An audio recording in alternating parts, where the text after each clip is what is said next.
자, 오늘 함께 은혜 나누실 말씀입니다. 요한복음 20장 24절에서 29절까지 있는 말씀입니다. 요한복음 20장 24절에서 29절입니다. 봉독해 드리도록 하겠습니다. 12제자 중에 하나로서 디두모라 불리는 도마는 예수께서 오셨을 때에 함께 있지 아니한지라. 다른 제자들이 그에게 이르되 우리가 주를 보았노라 하니 도마가 이르되 내가 그의 손에 못자국을 보며 내 손가락을 그 못자국에 넣으며 내 손을 그 옆구리에 넣어보지 않고는 믿지 아니하겠노라 하니라. 여드레를 지나서 제자들이 다시 집 안에 있을 때에 도마도 함께 있고 문들이 닫혔는데 예수께서 오사 가운데 서서 이르시되 너희에게 평강이 있을지어다 하시고 도마에게 이르시되 내 손가락을 이리 내밀어 내 손을 보고 네 손을 내밀어 내 옆구리에 넣어보라. 그리하여 믿음 없는 자가 되지 말고 믿는 자가 되라. 도마가 대답하여 이르되 나의 주님이시요 나의 하나님이시니이다. 예수께서 이르시되 너는 나를 본고로 믿느냐? 보지 못하고 믿는 자들은 복되도다 하시니라. 아멘.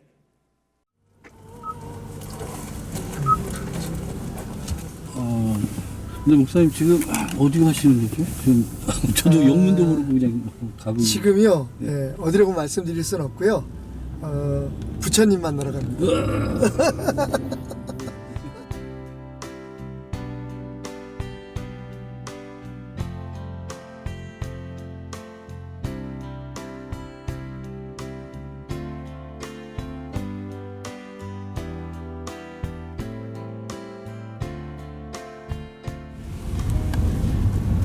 잠깐만, 왼쪽 여기다. 여기요? 찾았다. 어디 있는 저 위에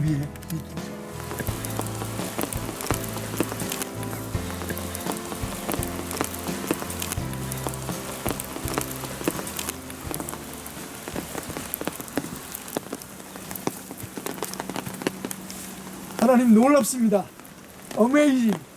여러분, 여기 보이는 목이 없는 입상이 보이시나요? 예, 이 입상의 원래의 알려진 이름은 영주 강동리 마의 보살 입상입니다.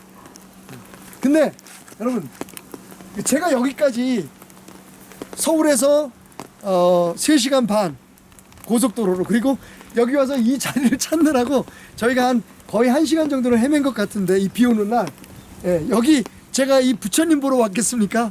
그게 아닙니다. 여러분, 그 입상에는 아주 놀라운 비밀이 있습니다. 자, 제가 서 있는 이 위에 보이시나요? 4글자가 새겨져 있죠. 예, 4개의 글자가 새겨져 있는데 이 앞에 2자가 히브리 말입니다. 여러분.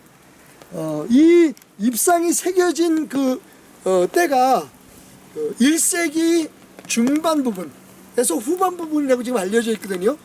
그러니까 예수님께서 십자가에 못 박혀 돌아가신 이후에 누군가가 이곳에 왔었다는 증거라고 많은 사람들은 이야기하고 있습니다. 왜냐하면 여러분 상상을 해보십시오.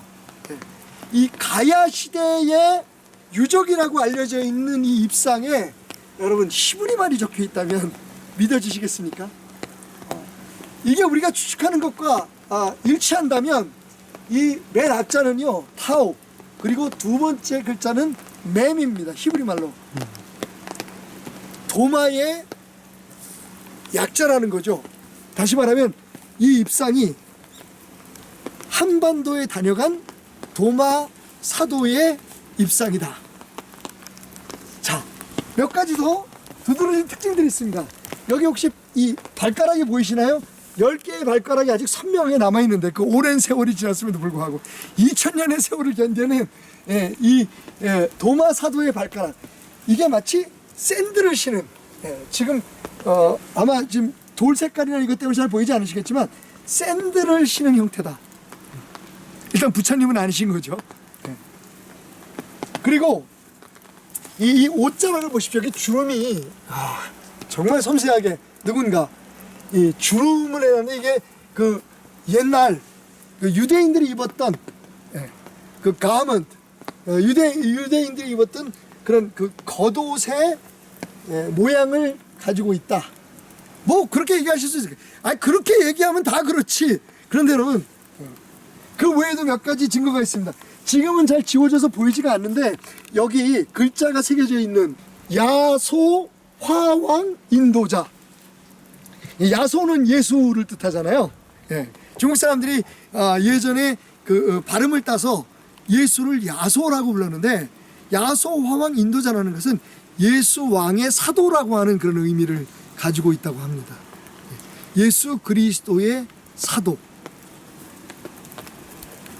자, 점점 흥미로워지죠. 그리고 여러분 여기 제가 미끄러서 올라갈 수는 없는데 여기 그 선명하게 2000년의 세월을 견뎌낸 글자가 있습니다.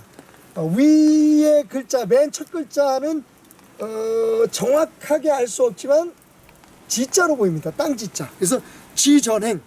어떤 사람들은 이 입상을 새긴 사람의 이름일 것이라고 얘기하지만 사실은 지전행, 땅 끝까지 가다 라고 하는 의미를 가진 글자라면 여러분 예수님의 마지막 명령이 생각나지 않으십니까?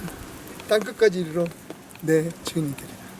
만약 도마가 1세기에 가야 왕의 부인인 김수로 왕의 부인인 허황후와 함께 인도에서 한반도까지 왔었다면 도마에게 이곳은 주님의 복음을 전하는 땅 끝이 아니었을까요?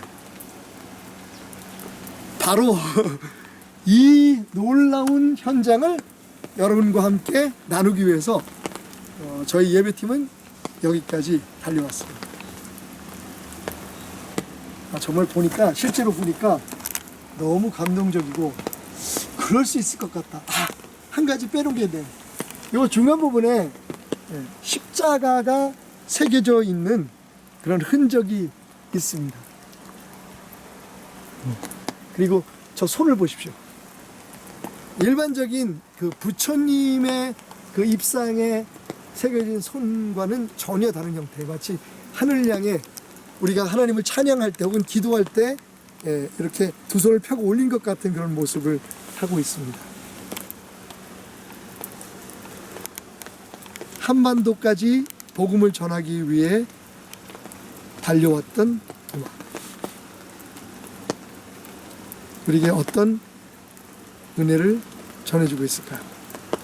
지금까지 비오는 금요일 영주 왕유리에서 박태남 목사였습니다.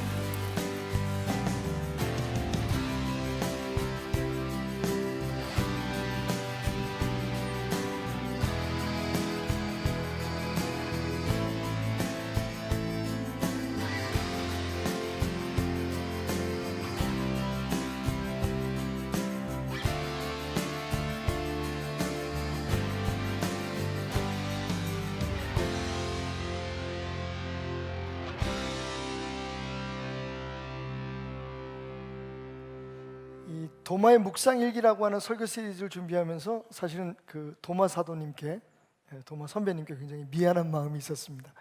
왜냐하면 그 제목에서부터 우리가 하나님의 말씀에 대한 의문, 질문을 가지고 접근한다는 그런 의미를 가지고 제목을 짓다가 보니까 우리가 항상 이야기했던 것처럼 도마 그러면 그 앞에 뭐가 붙죠?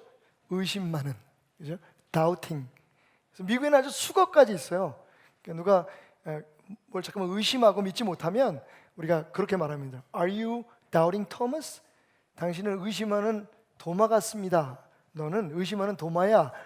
아주 의심 많은 사람들에 대한 대명사로 도마라고 하는 사도가 우리의 머릿속에 각인되어 있는데, 제가 도마의 묵상일기라고 하는 이 제목을 사용하면서 마치 다시 한번 도마 사도에 대한 그 의심 많은이라고 하는 그 수식어를 너무 지나치게 강조한 건 아닐까라고 하는 마음을 가지고 도마 사도에 대한 그 작은 연구를 시작했습니다. 그러다 정말 놀라운 사실을 발견하게 되었죠. 지금 여러분들에게 직접 달려가서 촬영해서 보여드린 이 마의 그 입상. 마에라고 하는 말은 여러분 그 돌이나 벽 같은데 새긴 그림이다라는 뜻이 있죠.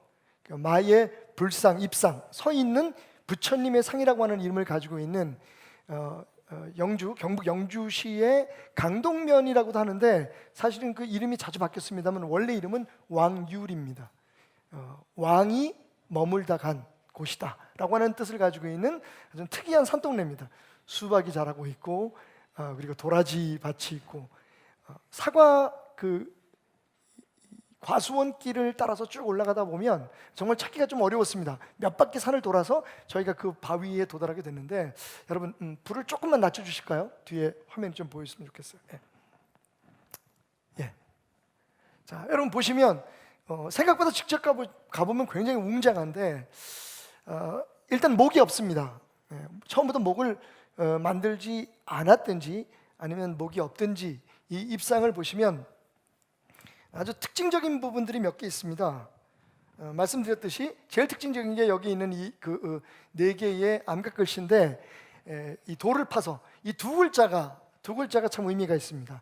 이건 그냥 보통 학자들도 나중에 거기에 새겨졌을 것이라고 주장하든지 아니면 처음부터 있었다라고 주장하든지 이 두 글자가 히브리어라고 하는 데 대해서는 모두가 동의합니다. 그래서 이 두 글자의 처음에는 이게 타우, 그리고 이거는 맴이라고 하는 글자인데 이게 도마라고 하는 그 이름의 뜻입니다. 우리가 여호와 야훼 할 때 모음을 빼고 자음만 가지고 하나님의 이름을 부르잖아요. 그런 것처럼 도마의 이름이 자음으로 표기되어 있는 것이다. 그런데 여러분, 그럴 수 있겠지. 누가 그렇게 할 수 있겠지. 혹은 저게 산스크리트어나 것처럼 다른 어떤 상형 문자나 그런 문제가 있을 수 있겠지라고 얘기할 수 있지만 이 바위가 발견된 과정이 참 재밌어요. 믿거나 말거나. 근데 여러분 이건 직접 신앙계라고 하는 잡지에 그분의 이야기가 나와 있기 때문에 저희가 그것을 발견한 겁니다. 그 당시에 여의도 순복음교회 집사님이셨어요. 역사 교사 출신의 이 집사님이 어느 날 마음에 감동을 받죠. 하나님의 음성을 듣습니다. 영주로 가라.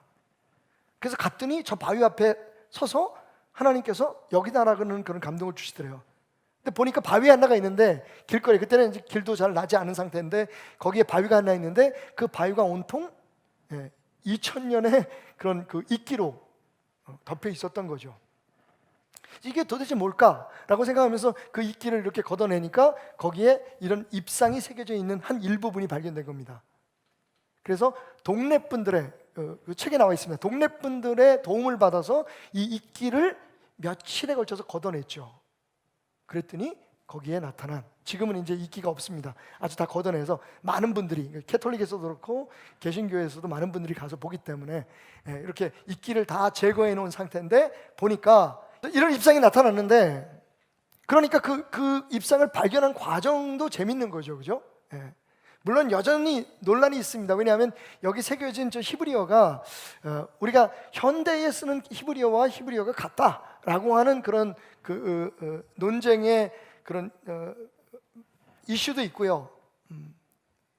그리고 대한민국에 무슨 도마라고 하는 사람이 왔다 갔다 하는 증거가 어디 있을 수 있느냐라고 여전히 주장하는 사람이 있습니다만, 그래서 저희가 이게 이제 가야 시대의 유물이니까요.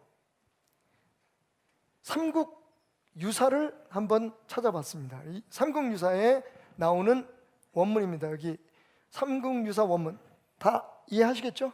네. 금년 5월 중, 5월 중에 있었던 일이구나. 부왕, 가겠습니다.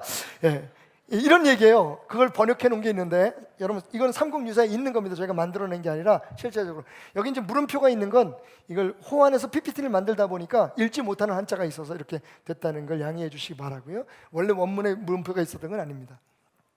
이게 무슨 얘기냐면 5월달, 그해 5월에 왕과 왕비가 나를 부르시기에, 공주 얘기입니다. 갔더니 그 왕이 이런 말씀하시는, 부왕이죠, 아버지죠. 아버지가 하는 말이, 야, 내가 어제 잠을 자다가 하나님을 만났다. 자, 이 부분이 중요하죠. 그 부분이 뭐냐면 바로 여기 있습니다. 동견황 천상제, 상제라는 이름이 나오죠. 삼국유사에. 여러분 아시다시피 삼국유사는 누가 썼습니까? 이련이라고 하는 스님이 쓰셨습니다. 불승이 쓰셨죠. 원래 이름은 김견명인데 이번에 그 법명이 그 일견입니다. 이 일견이라는 분이 이걸 쓰셨는데 삼국사기와 삼국유사는 삼국시대, 가야를 포함한 삼국시대, 백제신라, 고구려 이 삼국시대의 역사를 기록한 겁니다. 사기는 말 그대로 역사 그대로를, 우리 구약성경에 말하면 열왕기서와 같은 킹스라고 하는 그 책과 같이 그냥 역사의 서술로 써놓은 게 사기면, 유사는 뭐냐? 그 역사 속에 있었던 야사들을 포함해서 초월적이고 종교적인 관점에서, 그러니까 불교의 스님이 쓰신 역사의 종교적 이해, 뭐 이렇게 생각하시면 될 거예요. 그러니까 당연히 그 일견 스님은 이거 유사를 쓰실 때 이 가야의 시작이 불교의 그런 영향을 받았다라고 주장하고 싶으셨겠죠. 그런데 한 가지는 불교의 용어를 사용할 수 없었던 게 있었습니다. 왜? 이게 우리나라 얘기가 아니라 여러분 여기서 말하는 그 주인공 왕비, 이분들이 어디냐면 우리가 아는 아유타 왕국, 즉 인도의 왕과 왕비 그리고 그의 공주의 이야기라는 말입니다. 가야의 시조인 김수로 왕의 부인이 바로 허황옥이라고 하는 이름을 가진 인도 공주였다는 거죠. 가야에 도착한 역사책에 기록되어 있는 것으로 보면 가야에 도착한 나이가 16살. 그때가 AD 48년, 기원 후 48년입니다. 예수님이 십자가에 돌아가신 그때가 AD 30년경으로 본다면 그 이후에 한 20여 년 전 혹은 20년 혹은 15년이 지나고 난 후입니다. 그런데 일견이 뭐라고 썼냐면 천상제와 함께, 이 상제라는 말은 여러분 아시다시피 중국에서 하나님을 뜻하는 겁니다. 불교 용어가 아닙니다. 그러니까 그 얘기를 옮기다가 보니까, 그죠? 우리나라 땅에서 우리나라 사람들 사이에서 일어나는 게 아니라 인도라고 하는 나라에서 일어난 일을 그대로 옮기다 보니까 천상제, 하늘의 하나님이라고 하는 말을 사용할 수밖에 없었던 거죠. 불승임에도 불구하고. 근데 뭐라고 얘기하냐면요, 내가 저쪽만 어느 나라에, 이게 이제 하나님이 하신 말씀이라는 거죠. 상문유사에 기록되어 있는, 제가 지금 이걸 번역한 겁니다. 여러분이 다 이해하실 테니까. 내가 그 김수로라고 하는 그 어떤 왕을 내가 그 땅에 왕으로 세우고 나라를 세우는데 너의 딸 공주를 보내서 부인이 되게 하고 그 나라를 함께 세워하라. 그래서 이제 마지막 부분이 뭐냐면 이 부분에 그 가락국기, 그 부분에 나와 있는 이 마지막 기편 가락국기에 나오는 이 마지막 부분에 뭐가 나오냐면 그 왕이 이 공주에게 얘기합니다. 허황옥이라고 하는 이름을 가진 공주에게 너는 그 나라로 가라. 이건 역사적인 얘기입니다. 그러니까 우리나라의 가야의 시조였던 김수로 왕의 부인은 인도 사람이었다. 그러니까 정확히 말하면 아유타국의 그 공주였다. 근데 이분이 오실 때에 하나님의 음성을 듣고 왔다.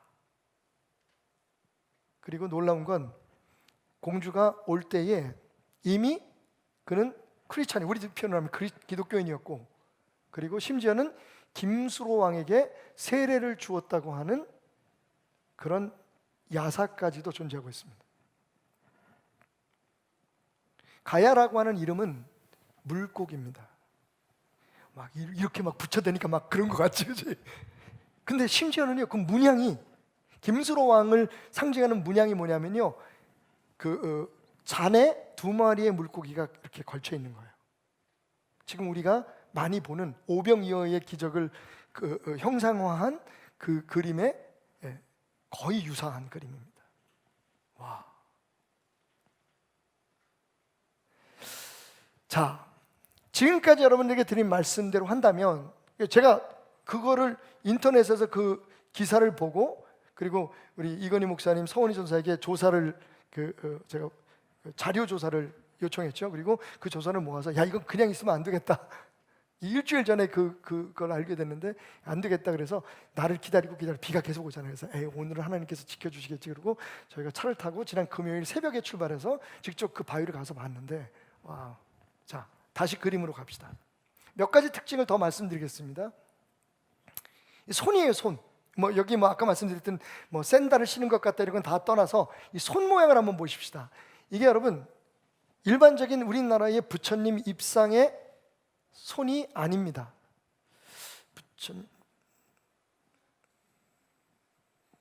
혹시 불교 믿으시면 이게 맞나요? 이게 맞나요? 대부분 부처님 손은 이거예요. 아니면 가슴에 손을 얹고 있다. 가슴에 손을 얹고는 못 본 것 같아. 내가 볼 때는 모르겠습니다. 이건 제가 확실히 모르지만, 근데 한 가지 분명한 건 여기에 이 손 모양은 우리나라에 있는 어떤 불상에서도 볼 수 없는 거라는 거죠. 이름은 그렇게 붙여놨지만 사실은 이 손 모양은 전혀 우리나라에 전래된, 그리고 우리나라에서 만들어진 불상이 가지고 있는 손 모양과 다릅니다. 정확히 보시면 알겠지만 이게 어떻게 되어 있냐면, 여러분이 보시는 관점에서 오른손은 이렇게, 왼손은 이렇게 되어 있어요. 근데 여기에 아주 특징적인 게, 그러려고 해서 봐서 그런지 모르지만 여러분 보이십니까? 이렇게 손가락을 겹치고 있는 모습이 보여요. 제 소름 끼쳤던 이유가 뭐냐면, 만약 이게 정말 도마의 상이었다면 이 손가락의 의미는 특별할 것이다. 여러분 알고 계시죠? 수많은 화가들이 도마의 손가락이라는 그림을 그렸습니다. 왜 그랬을까요? 여러분 12명의 제자 중에 예수님의 상처에 그 피가 다 쏟아지고 말라버린 그 속살 속으로 손가락을 넣어본 사람은 도마 한 사람밖에 없어요. 그에게 이 손가락은 얼마나 큰 의미가 있었을까요?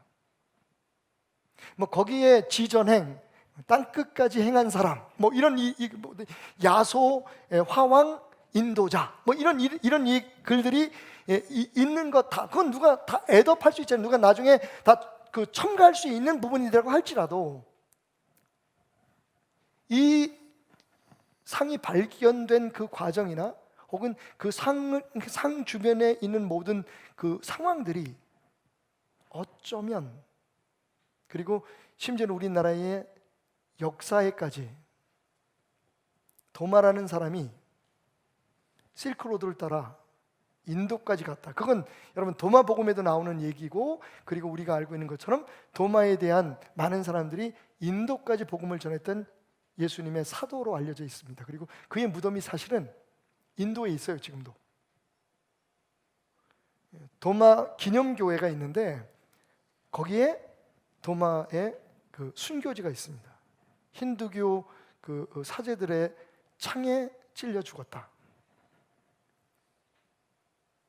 만약 저희가 직접 가서 확인한 이 입상이 바로 그 도마 사도의 입상이었다면 거기서 멈추지 않은 거죠. 심지어는 이 먼 땅 한반도 끝에 영주 지역 그 부분에 있는 가야라고 하는 문명을 처음 시작할 그 당시에 예수의 복음을 이 땅까지 전하기 위해 왔을 수도 있었다라고 하는,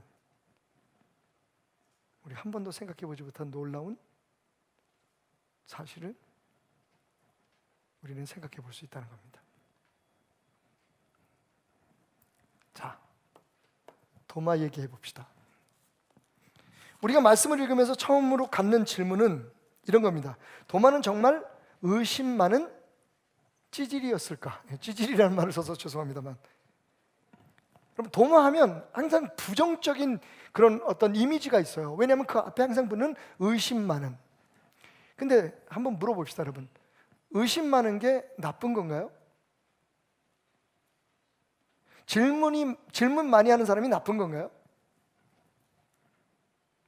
물론 여기서 의심 많은이라고, 다우팅이라고 하는 말이 있을 때는 부정적인 그런 의미에서 이야기하고 있는 거지만, 사실은 여러분, 무엇인가를 확인하고 확증하기 위한 의심은 오히려 복된 것이 아닐까요?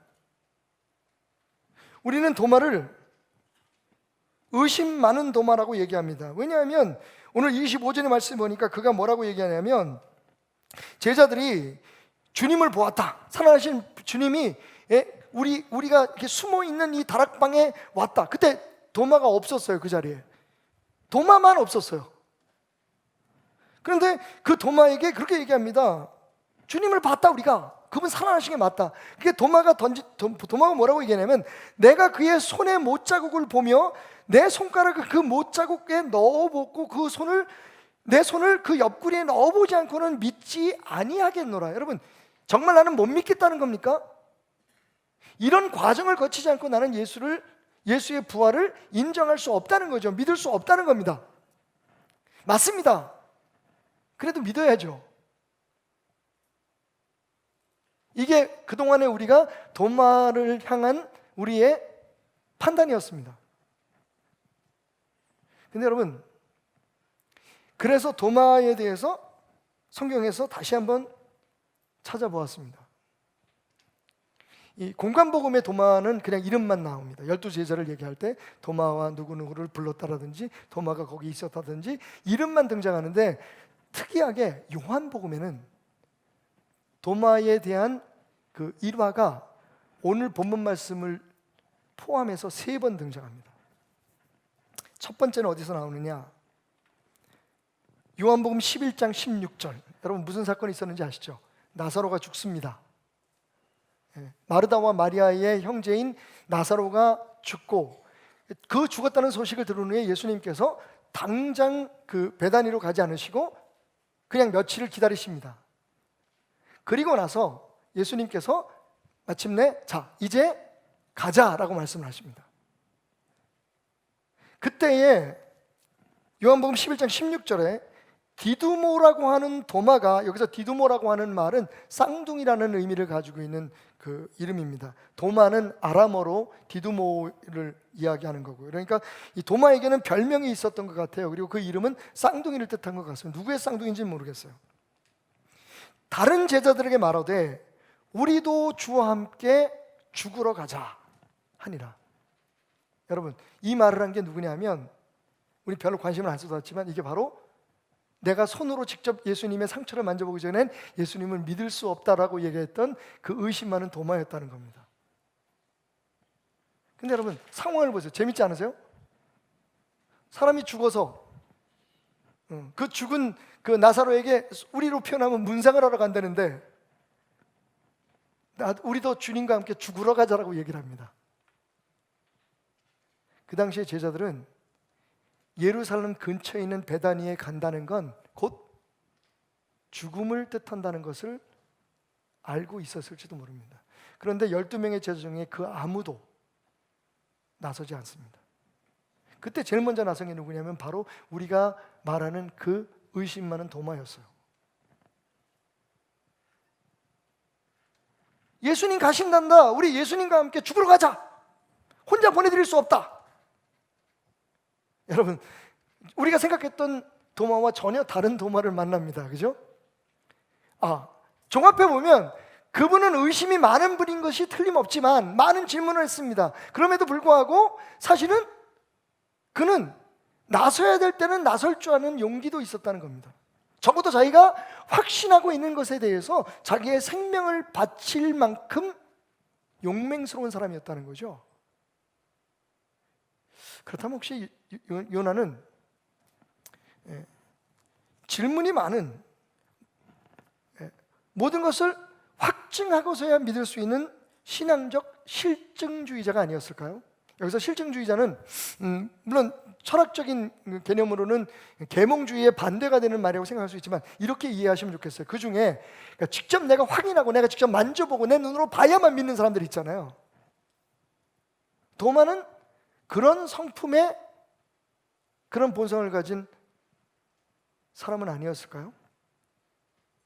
그런데 보시다시피 그렇게 해서 일단 확증한 사실에 대해서는 자기의 목숨까지도 내놓지 않을 만큼 실행으로 옮기는 용감한 사람이었다는 거죠.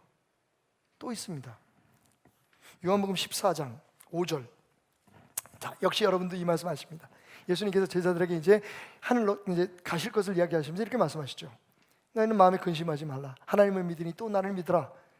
내 아버지 집에는 거할 곳이 많다. 내가 가서 너희들 위해 거할 곳을 예비한 후에 너희를 데리러 다시 올 거다. 그때 여러분 이 14장 5절에 도마가 이르되 주여 주께서 어디로 가시는지 우리가 알지 못하거늘 그 길을 어찌 알겠사옵나이까? 라고 묻습니다. 누가요? 나서는 건 항상 베드로예요. 그런데 질문하는 건 항상 누구예요? 도마입니다. 베드로는 그런 사람이고 도마는 이런 사람입니다. 여러분 생각해 보십시오. 12명의 제자 중에 예수님의 이 말을 듣고 예수님이 그냥 어디로 간다는 거지? 하나님 나라가 어디 있지? 아버지 집이 어디 있지? 이거 궁금하지 않았던 사람이 없을 거예요. 그런데 유독 도마만 그것을 묻습니다. 아니 그러면 어디로 가시는지 우리에게 말씀을 해주셔야 우리가 알지요. 이건 누구나 하고 싶은 그 질문이었을 거예요. 그런데 여러 가지 이유 때문에 아무도 하지 않았습니다. 아니면 다른 사람들이 하기 전에 도마가 먼저 했든지. 중요한 건 도마는 솔직한 사람이었다는 거예요. 가끔 우리가 교회 생활을 하면서 그런 경우가 있어요. 우리 마음속에 어떤 질문이 생기고 우리 마음속에 어떤 그 의문이 생기고 문제가 생깁니다. 근데 그거 얘기하면 괜히 믿음 없는 사람처럼 보일 것 같고 얘기하면 괜히 따지기 좋아하는 사람처럼 보일 것 같고 저 사람은 왜 저래? 믿음이 왜 저래? 장로라는 사람이 집사라는 사람이 아유 저런 거 가지고 그래 말 못하거든요. 아까 주보에서도 약간 광고가 나왔지만 제가 하고 있는 등 긁어주는 목사님 오마이갓이라는 프로그램이 그런 겁니다. 교회에서 하지 못할 얘기 있으면 나하고 하자.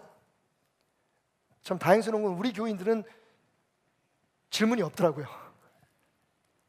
대부분 질문들이 그런 거예요. 요즘 제가 다니는 교회는 너무 상처가 많습니다. 교회를 떠나야 될까요? 머물러야 될까요? 제가 그럼 한번 이렇게 딱 봐요. 이름을 봐요. 우리 교인인가?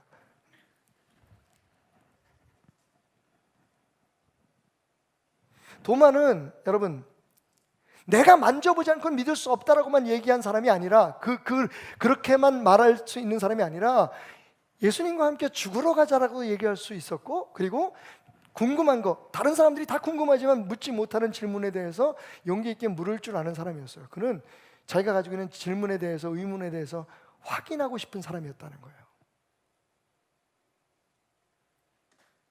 자, 그렇다면 그런 도마를 통해서 우리가 뭘 배울까요? 자, 오늘 말씀의 가장 핵심적인 부분이죠. 한번 따라해 봅시다. 신앙에도 색깔이 있습니다.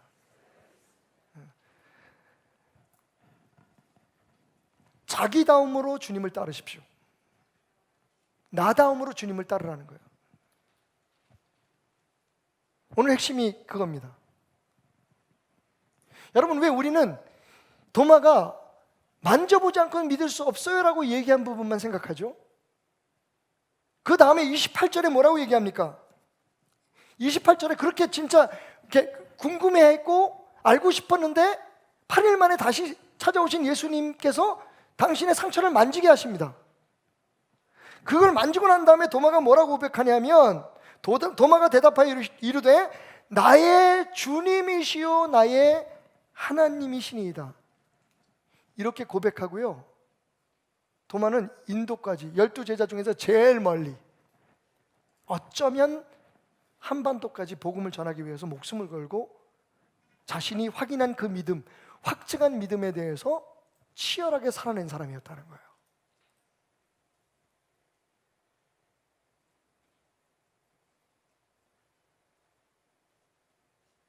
자, 이걸 생각해 보세요. 첫 번째,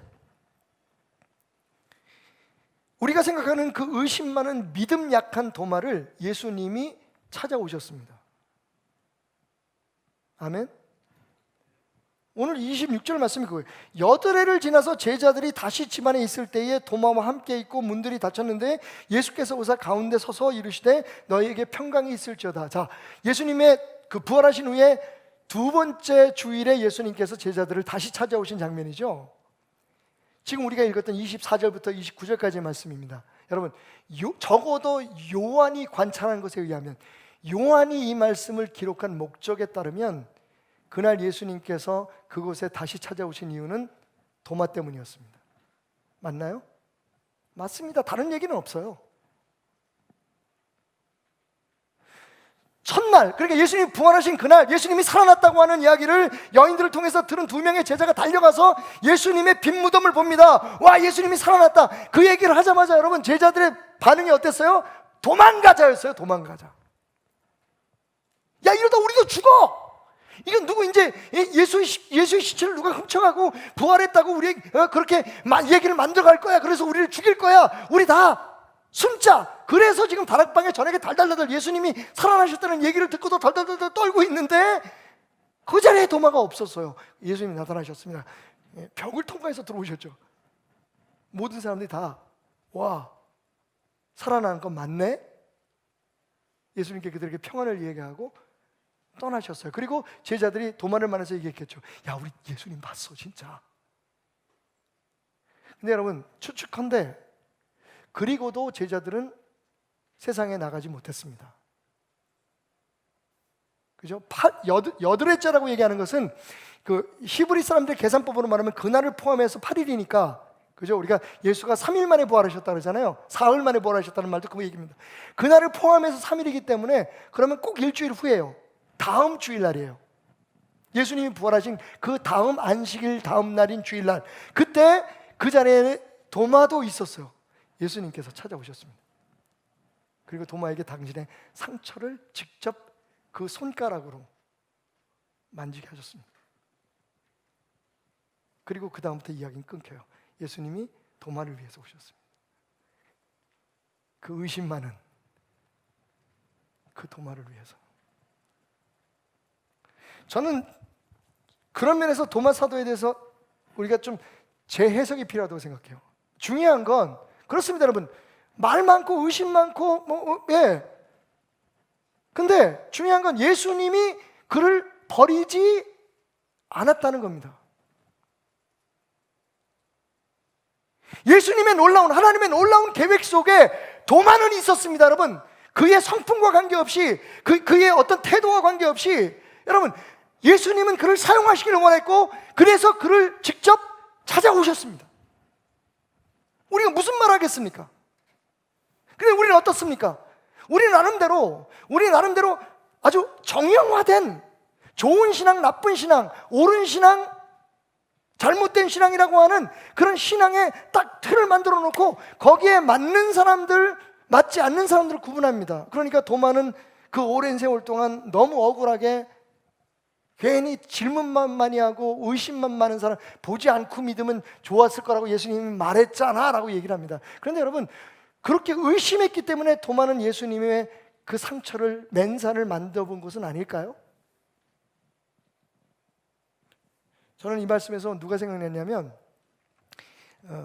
그 마태복음에 기록된, 마태복음 21장에 기록된 두 아들의 비유가 생각났어요. 포도원을 가지고 있는 아비가 두 아들에게 명령합니다. 아들들아, 포도원에 가서 일 좀 해라. 그랬더니 큰아들이 네 알았습니다. 아주 그냥 흔쾌하게 대답을 합니다. 그리고 어떻게 했다고요? 그 아들은 일을 하지 않았어요. 안 갔어요. 대답만 잘한 거야. 그런데 둘째 아들은, 아버지, 나 둘째인데 아마 그렇게 얘기했겠죠. 내가 왜 일을 해요? 아버지, 나 싫어요. 나 할 일 바빠요.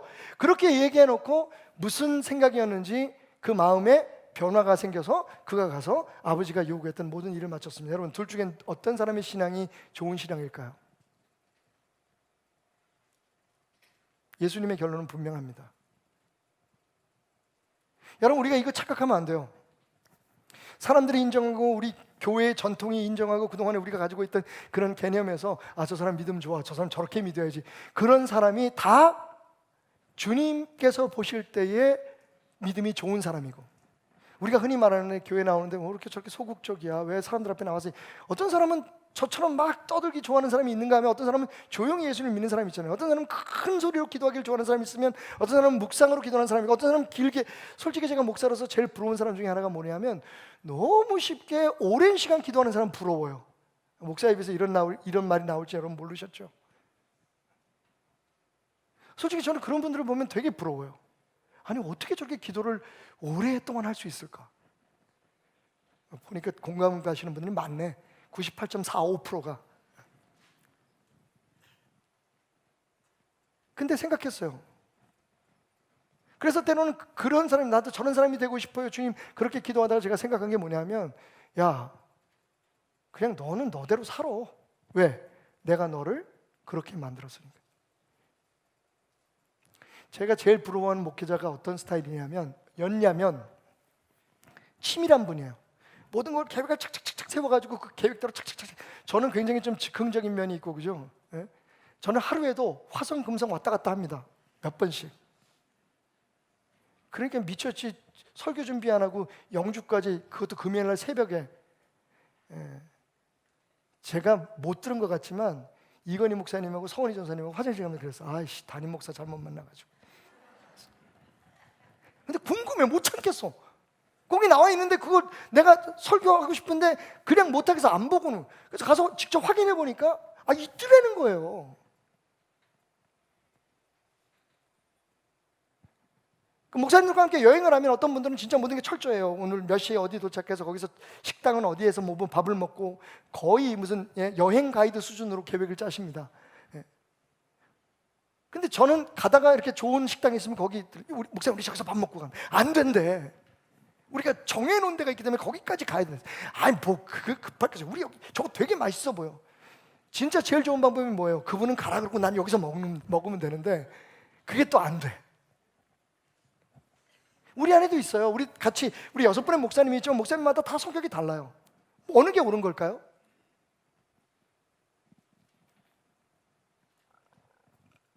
또 중요한 건 지금도 주님 우리 6사람을 다 사용하고 계신다는 거예요.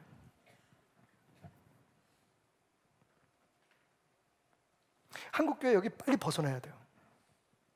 우리가 만들어 놓은 색깔에 합당한 사람만 좋은 신앙, 이렇게 믿어야 된다고.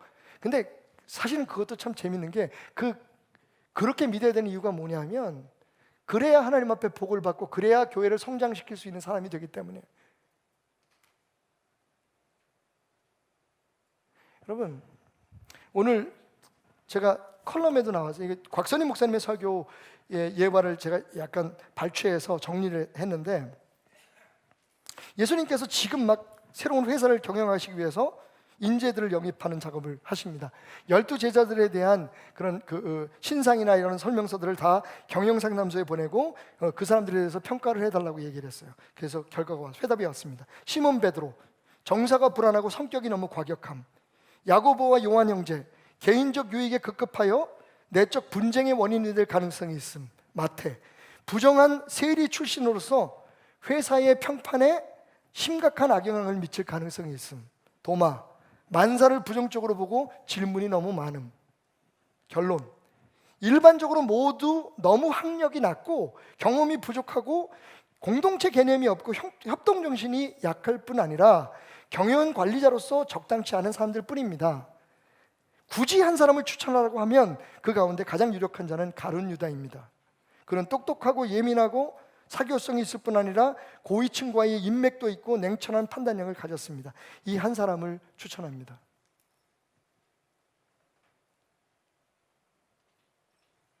여러분, 왜 예수님은 그렇게 다른 색깔들을 가지고 다른 성격을 가지고 있는 사람들을 모두 다 제자로 부르셨을까요?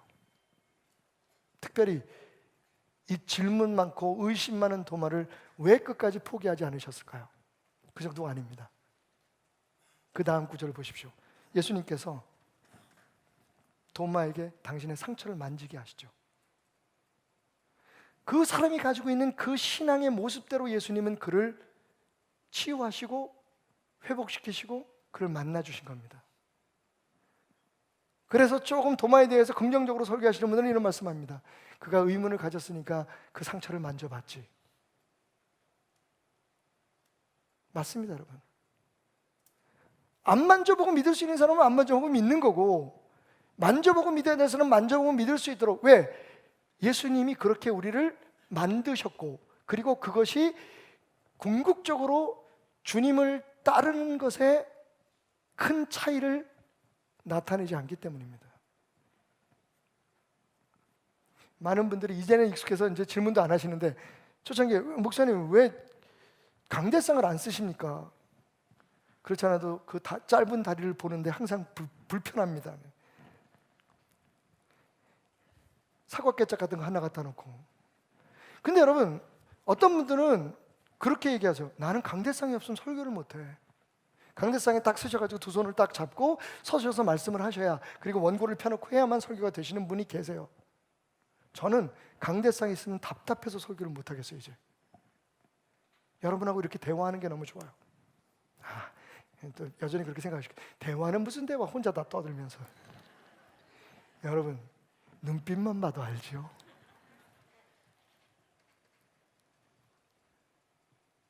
넥타이 얘기합시다. 전 넥타이를 매면 죽을 것 같아요. 여러분들에게 오늘 솔직히 고백할 게 하나 있는데, 심하진 않지만 제가 약간 공황증이 있어요. 그게 공황인지 몰랐어요. 근데 누가 얘기하시더라고요. 전도사님 한 분이 성악가인데 저와 같이 사역을 지금 하고 계신 분인데, 지난 몇 달 동안 두문 붙이려고 집에서 나가지 못했대요. 이분은 이렇게 직장이나 이런 데 돌아다니면서 조금만 정말 품이 있는 클래식, 아주 수준 높은 클래식 콘서트를 직장이나 그런 사무실 같은 데 다니면서 이동하는 콘서트를 해요. 아주 최고의 그 성악가들 중심으로 해서. 그러면서 복음을 전하는 일을 하시는데, 코로나가 시작되면서 그 모든 일들이 끊기고 먹고 살기조차 어려워진 거예요. 그러면서 갑자기 젊었을 때 왔었던 위기가 찾아왔는데, 그러면서 그 얘기를 해요. 목사님, 아십니까? 어떨 때는요, 숨을 쉴 수가 없어요. 제가 숨을 쉬고 있는데 숨을 쉬는 게 너무 힘들 때가 있어요. 가슴이 답답하고 힘드는 건 둘째치고. 근데 제가 보니까 좀 과장일 수도 있는데 저도 그럴 때가 있어요. 밤에 자다가 막 몸이 뭐라 그럴까요? 벌레가 기어가 나는 막 몸이 어쩔 수가 없어요. 그래서 일어나 보면 숨을 쉴 수가 없을 때가 있어요. 오늘 다 나온다. 목사가 기도도 오래 못하고 무슨 공황증이 저게 목사야. 그러니까 그걸 좀 벗어버리시라고요. 이런 목사도 있어요. 하나님이 이런 사람들 쓰신다고요. 저는 그게 굉장히 미안하고 죄인 것 같았어요. 겉으로는 되게 막 그죠? 막 잘하는 것 같고 막 혹해한 것 같고 뭐 문제가 있어도 그럼 문제 뭐 믿음으로 해결해 이렇게 떠드는 것 같지만, 사실은 제 안에 제가 감당할 수 없는 저를 조여오는 약함이 있는 거예요.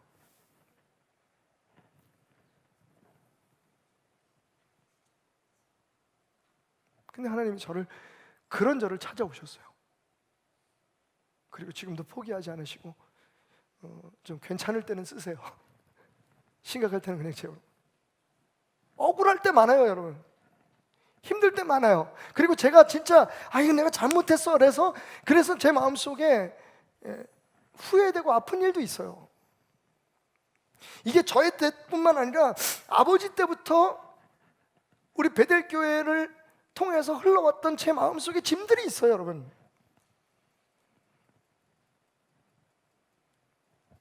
그냥 여러분들은 오늘의 저의 모습만 보시니까 너무 감사한데, 여러분도 다 마찬가지잖아요.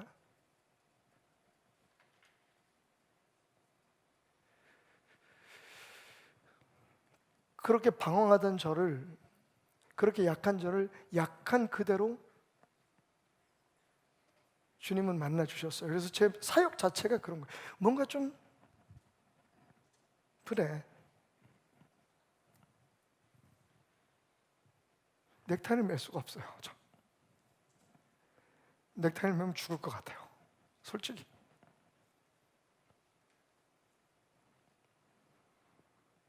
근데 어떡하겠어요? 막 하나님 앞에 예배 드리는데 미국 사람들은 청바지 입고 간다는데 나는 넥타이 풀었어. 되게 폼나 보이죠? 여러분, 제가 넥타이를 안 매서 나의 주, 나의 하나님을 내 삶의 주인으로 섬기지 않고 있나요?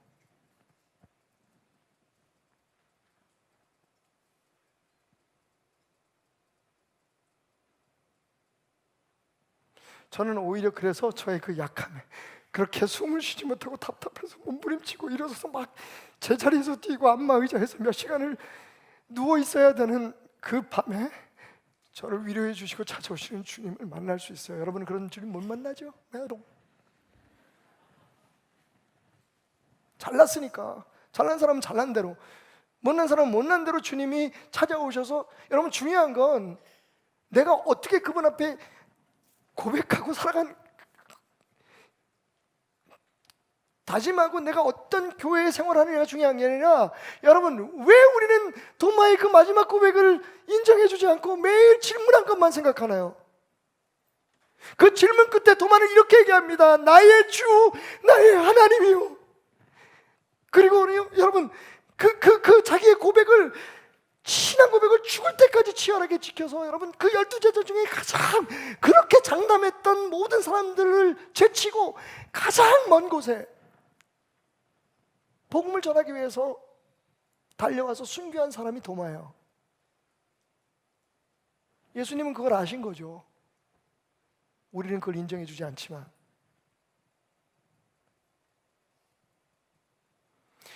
예수님은 일부러 도마를 찾아오셨고요, 버리지 않으시고. 우리 모두가 다 희망이 있어요. 아멘. 우리 색깔대로, 우리 다음대로 주님을, 그러니까 그게 긍정적으로 쓰여지는 게 중요한 거지, 그 다음의 단계가 중요한 거지, 지금 우리가 어떻게 생겼는지, 우리가 어떤 약점을 가지고 있는지, 그건 사실 주님 앞에는 아무 문제도 아닌 거예요. 근데 그거 가지고 교회에서 싸우고 난리를 피고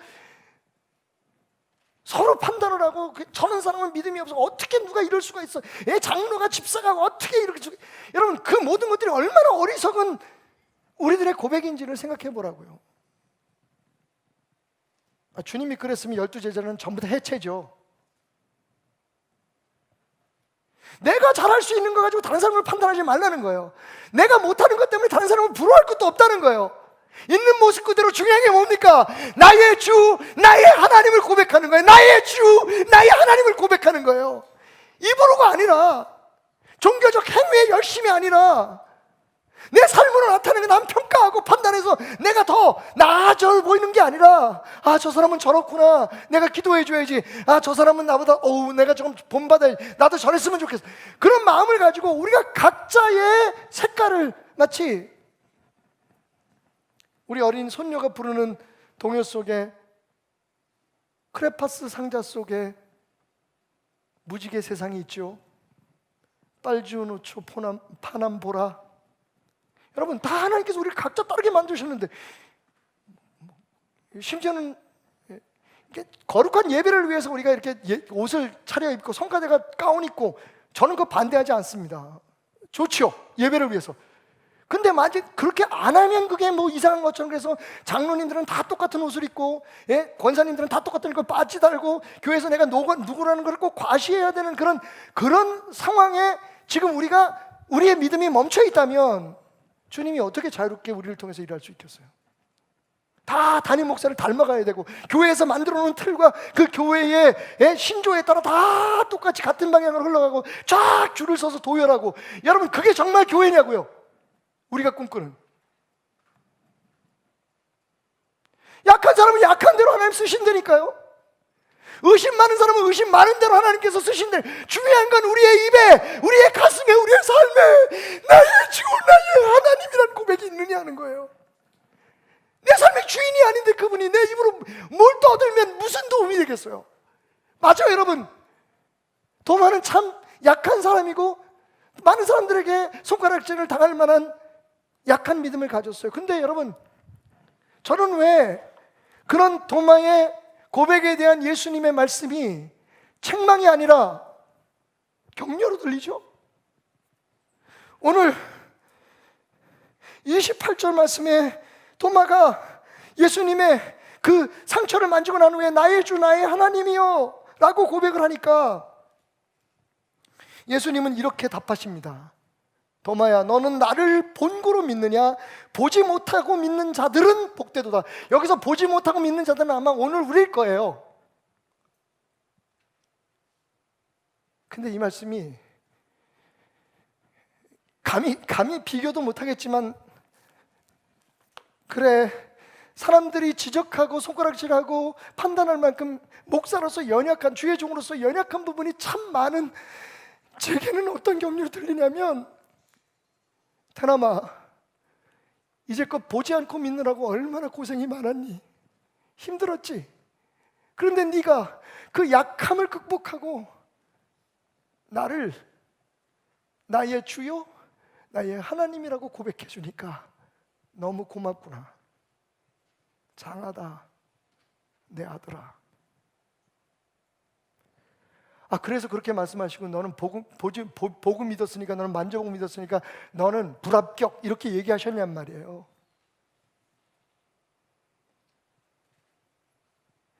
그는 주님 앞에 도마는 보따리를 쌉니다. 그리고 실크로드를 걸어 낯선 땅 인도의 복음을 전하기 위해 걸어오지요. 어쩌면 그는 그렇게 또 저 광활한 중국 대륙을 지나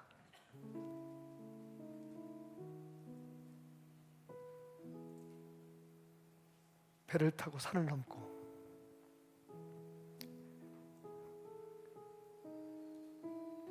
이 땅 우리에게 복음을 전하기 위해 생명을 걸고 다녀가셨을지도 모릅니다.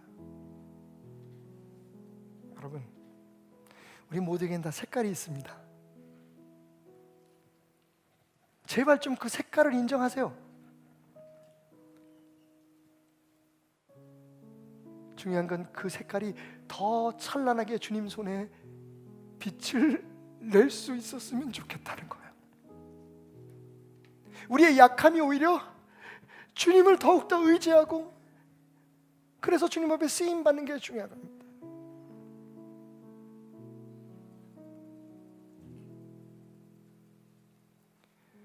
나의 주, 나의 하나님이여, 주를 경배합니다.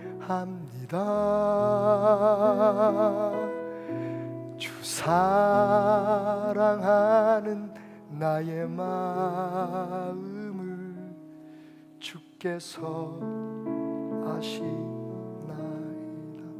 저는 그 입상에서 봤던 도마의 손가락을 기억합니다. 왜 흔들림이 없었겠습니까? 왜 또 마음속에 의심이 생기지 않았겠습니까? 원래 그렇게 되먹은 사람이었는데. 그런데 그럴 때마다 그는 아마 자기의 손가락을 바라봤을 겁니다. 그날 날 위해 십자가를 지신 그분의 상처를 만졌던 그 손가락, 야곱의 환도뼈, 요셉의 몸에 찍혀있던 노예의 낙인, 그리고 도마의 손가락.